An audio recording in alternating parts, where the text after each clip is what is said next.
Hello there folks, welcome back to another video. In this one we're going to be having a look at what got revealed for Necromunda and a new edition of the game that is going to be coming out probably later on this year. So they have retitled Necromunda now as Warhammer Necromunda Skirmish, as you can see here, which I think is a little bit of a mouthful when it comes to the name for the game, but there you go, I suppose. This does make me think, and obviously I'm already theory crafting with this, so take it with a pinch of salt, that potentially this means we're going to see more Warhammer Skirmish style games.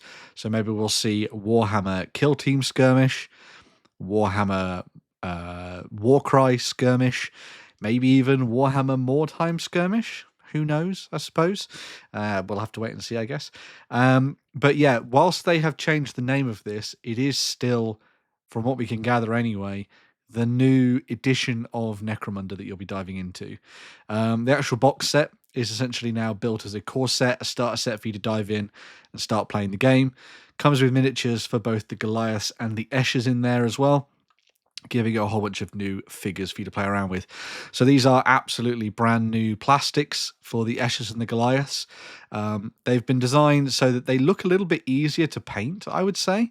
I think the way that they've posed them makes it a little bit easier for you to get your brush into the nooks and crannies of the miniature, to play around with them a little bit more, get some paint done down on them properly, nice and easily. Slightly larger torsos as well, and bigger miniature design, I think, at the same time. You'll also note that they come with weapons and things like that. A lot of them would be very similar to a lot of things that you've probably already got in your collection for the Eschers, but then you've also got some more specialist stuff in there as well, which I think is quite fun. And there's some really nice poses in there too. It looks like it's going to be a kit that builds them to a specific style and design with this box set, rather than it being something that you can sort of kit bash and convert together. Although, of course, when it comes to Necromunda, you can kit bash and convert pretty much anything, really.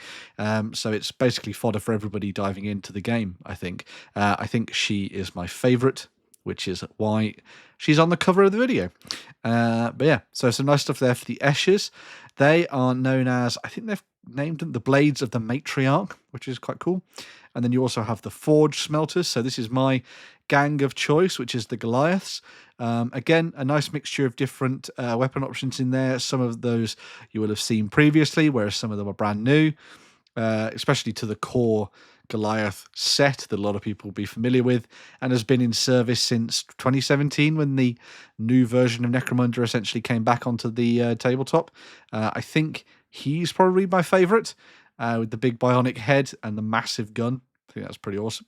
Definitely going to be picking him up. I think like a laser, I would guess, for blowing people away. I also like the guy with the big hooks for hands as well. I think he's rather cool too. But again, so these are the Forge Smelters, as I was saying before, yes. So this is two essentially balanced gangs that you get in the box set. You get sample rosters for both of these gangs so that you can use them straight out of the box to start playing the game. You can also just use them to bolt onto existing gangs if you've already got them. You'll obviously be doing that with the new rules for Necromunda as well at the same time. The actual set also comes with everything else you need to play as well. So you're going to get your new rulebook in there alongside the ruler. Last, it's not a little tiny whippy stick. I really like those. You get your dice. You get two sets of dice, so one for each player. You get your various templates and markers as well, which is good to see. It's nice to see that the templates are back. And then you get your various tokens as well, as you can see at the side, which is quite nice. And I think it actually gives you a breakdown of what's actually in the set. So it's a double-sided playmat, dice, range readers, templates, condition and status markers, and gang tactics and campaign cards. We'll talk about that a little bit more later as well. They have talked about the idea of this being quicker and more streamlined and more balanced. That's not necessarily what people in the Necromunda community were looking for, I guess. They're pretty kind of happy with the way that the game plays. I've been starting to play Necromunda, started a campaign of the game myself, and I've been really enjoying it and seeing where it goes and sort of how it works and the campaign and all that kind of stuff too. But yes, there are some niggles and things in there. There are some things that feel a bit weird, some things that feel a bit overpowered and stuff like that. It'll be very interesting to see how they've balanced it. It still looks like a big, thick new book as well. So it's not like they're going to be taking too much out of there, I would imagine. Seems like it's maybe just going to be a refinement of what we've already been playing with over the last few years. We'll have to wait and see.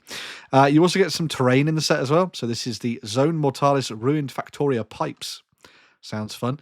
They have shown off a few pictures of this. as you can see here. And yeah, there are some nice sizable pieces in there, I'd say. You know, that are going to look quite nicely with a good dry brush and things like that. That's some of it on the Zone Mortalis tiles.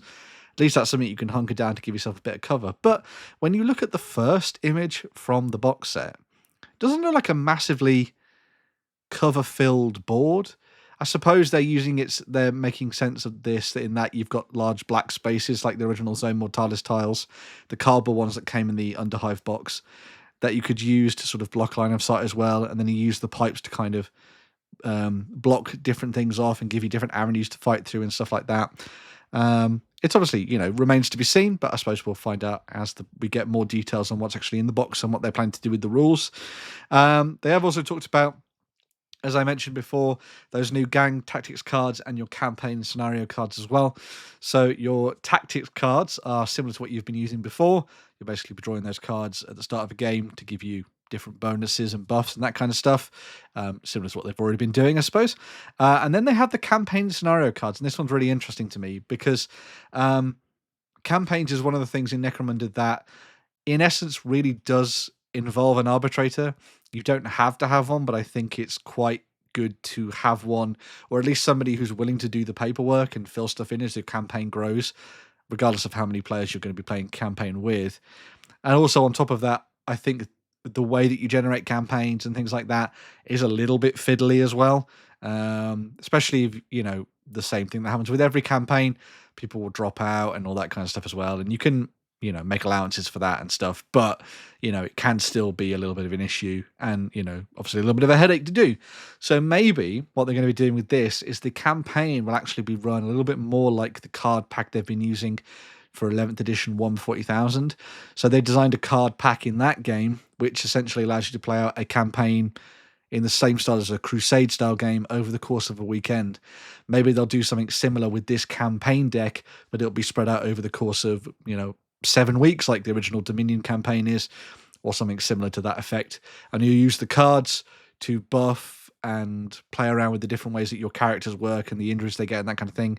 Maybe that's also tied into the rulebook as well, I would imagine. But maybe this card deck will allow you to generate this campaign a lot quicker and a lot easier than having to sort of run with the stuff that you would have got in the books previously to this. The scenario cards are self-explanatory. They're going to be the things that you'll be using to generate your scenarios. Maybe, again, they'll be done in a similar fashion to maybe like Warcry or maybe like Warhammer 40,000, where you'll draw something that represents your deployment, something that draws your primary objective, something that determines your terrain setup, something like that. I could see that working in that way, just so you can have a random deck of scenarios that you'll be drawing from. Because, and a lot of people say this, I think in the core book itself, the scenarios that you've got are fairly lacking. Yes, they have expanded out on this exponentially with all the different scenarios that have come out through various books and stuff like that over the course of Necromunda's lifetime. But, and of course you make up your own as well. But I suppose this will be really fascinating to see where they go with this and sort of how it generates stuff as well. Some sad news, I suppose you'd say as well, is that Necromunda is essentially getting a reset to a degree. So all of the gangs have been sort of rebalanced and refreshed in some form or another.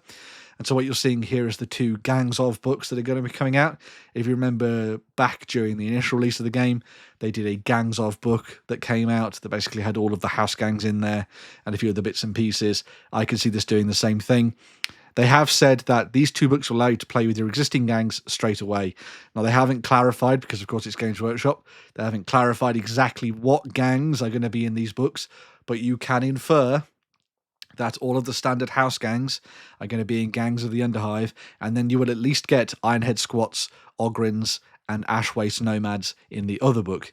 I would assume that the Palanite Enforcers are going to be in one of these boxes, Corpse Grinder Cults, anything that has a plastic set, I would assume is going to be getting one of these boxes.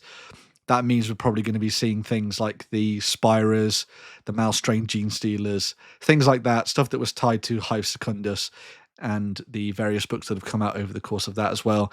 They have said that it also contains rules for things like your hired guns, your brutes, your hangers-on, and pets. So it's going to have all the things you need for playing your games of Necromunda out of those 2 books. It remains to be seen if we're going to be seeing things like Venators added in, because they're, you know, slightly more complicated stuff where you build your own unique gangs. things like the Chaos Cults as well. They were stuff that popped up through the course of various supplements and things like that over the years.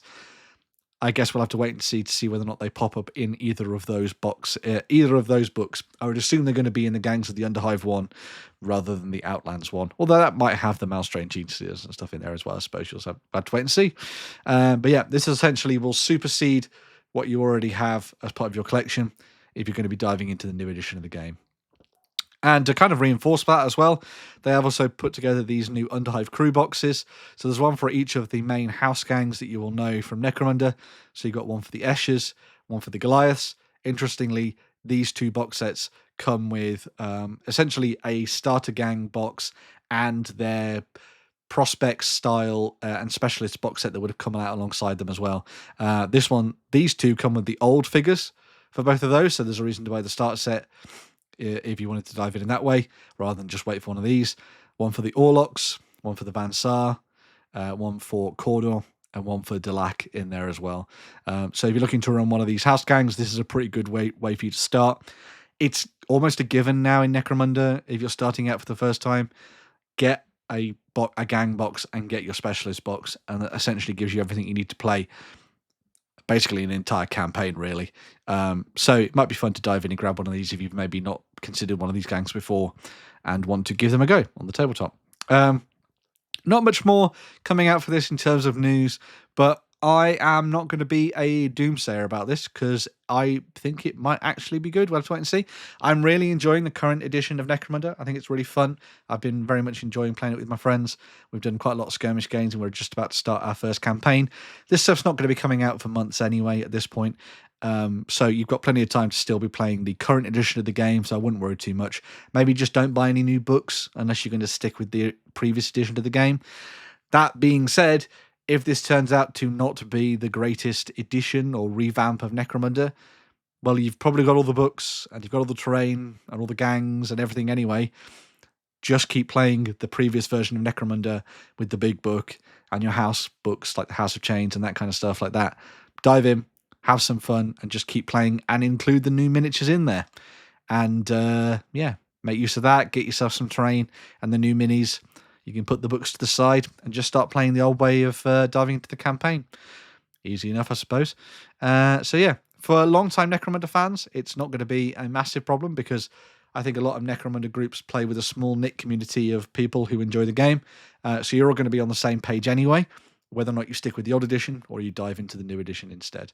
So yeah, I thought it'd quite be fun just to dive into that because I'm a massive fan of Necromunda at the moment. I really love it. I think it's a quintessential take on what Warhammer 40,000 actually is. And yeah, I'm just intrigued to see where they go with it and what they do and what it means by streamlined and refined. So yeah, we'll have to keep an eye on that one, and I'm sure I will cover more previews as and when they come out. It's definitely my game of choice for the grim dark future. But yeah, let me know your thoughts down in the comments below. Like, share, subscribe, hype, do all those cool things. I like having a conversation with you down there in the comments. And I'll be back with another video very, very soon.